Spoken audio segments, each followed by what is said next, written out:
Bo, I know you're going to say that you always try to get the ball into the lane, but it appeared that that was really the number one plan tonight early on, and did you think they executed it as you had hoped?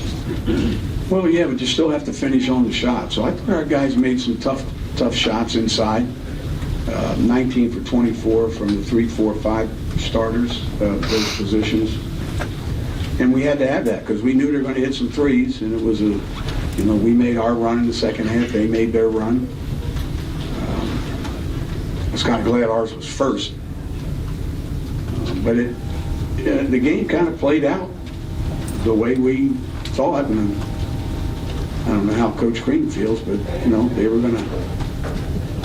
going to do their thing. We did our thing, and we just happened to do better a little bit better on our possession. I think it was like 1.4 something for us, over 1 for them. How well did Frank in particular adjust offensively? It seemed like they tried a little bit of maybe whatever they could think of against him, and nothing really slowed him down. Well, I'm glad you said that, because what you're saying is it's a backhanded compliment, but it wasn't backhanded. Frank's a tough matchup, so people have done different things, and he's smart enough and agile enough and astute enough to be able to recognize some things, and his teammates have done a good job of recognizing how to get the ball into him, because he's got to be a part of the offense, and he has been all year except for the game he wasn't in. Kind of hard to do that. Coach, they go from shooting close to 73% to down to 39% from 3. I know they hit like 8 of them in the first half, and then you guys started on, I think, 16-1 run in the second half. What were you guys able to do that neutralized them on a perimeter, at least to start the second half? Well, actually, we did not change anything we were doing defensively. It's just they got into a rhythm where they felt real comfortable with their threes. They were hitting guys in spots where they felt comfortable, which we've seen on tape. And there are going to be some nights where guys are going to go 2 for 8 from 3-point range. And then there's going to be nights where they shoot it a heck of a lot better than that, percentage-wise, and that's what they did. But like I said, it came in a spurt in the second half in under 10 minutes. And I'm glad they didn't hit them like that earlier, because then it makes it a little bit tougher for the team trying to make a comeback. Coach Ryan, nice to see you. Congratulations. Good to see you. You still at this? Yes, sir. Until they kick me out. I'll be your agent if that's okay. But Zach Showalter, would you please talk about his development, and does it ever go through your mind that you coached his daddy back in the day as well? Well, Zach is just a guy that's plays so hard, and he's smart. Obviously, having had his dad as a coach, and he takes advantage of opportunities, and he doesn't sulk. He doesn't. So many guys who aren't playing really have bad body language. Their demeanor is not conducive to doing anything positive for your team. But Steve was like that as a player when he played, and Zach is like that as a player now when he plays, except Steve wasn't very happy when I took him out of the game. He'd make faces. Bo, you obviously prepared for James Blackman. He didn't play. What are your thoughts about that? Well, as a coach, you always hope for the young man's sake that he's back out there on the court. So I don't know. Was there anything? Nobody says anything anymore. Like Patrick didn't say Blackman won't be playing, or why didn't he play? I don't know. Do you know? I think injury. Okay, lower leg. They have to say lower leg. Might be a lawyer in here. Yeah, no, he's a good player. Obviously, but they have several who can attack and shoot the three. So they're good. I said they're a good team coming in. There's a lot of good teams in the league, and we're glad to get out of here with one tonight. All right. Coach, earlier this week when you were on with Dan Dockich, he said if he was taking any player to start a team, he'd take Frank.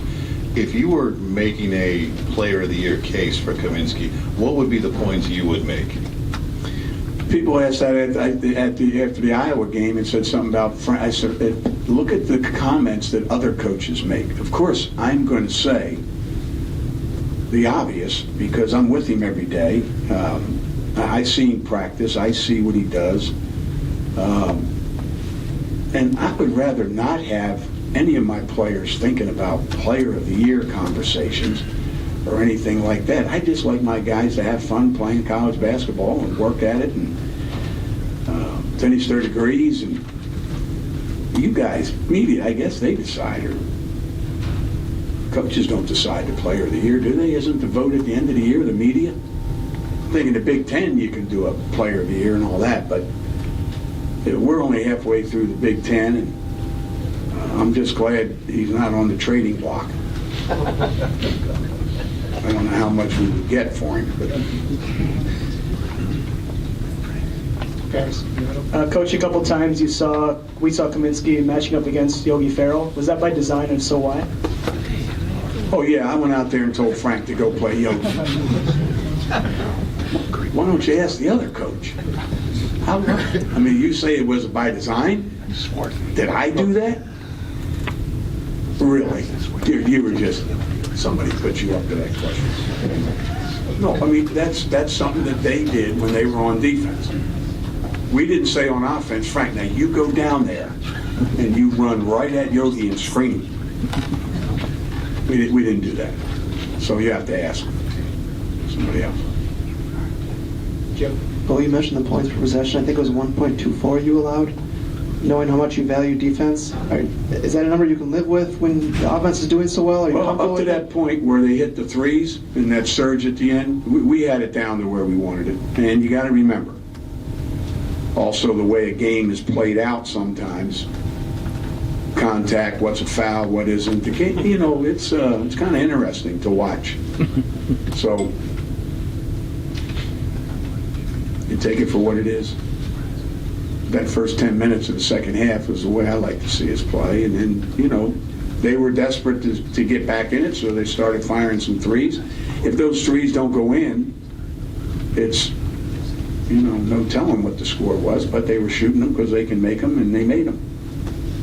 Made quite a few of them. Back. That's why they put that line in.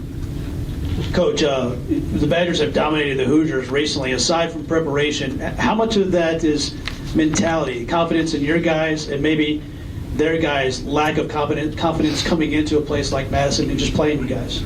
You know, I really don't think players go, oh, we're going to such and such a place. Hopefully none of the players that I have. And I couldn't tell you what records are, but then I just know tonight's game will smile and have a beverage, the coaching staff, and get right back at it. Start looking at film on Northwestern again, and so I don't know about domination. I don't know any of that stuff. We just play. Anything else for Coach? All right. Thanks, Coach. One turnover in the second half, though. I did like that. Nobody even mentioned it. So I'm getting that in.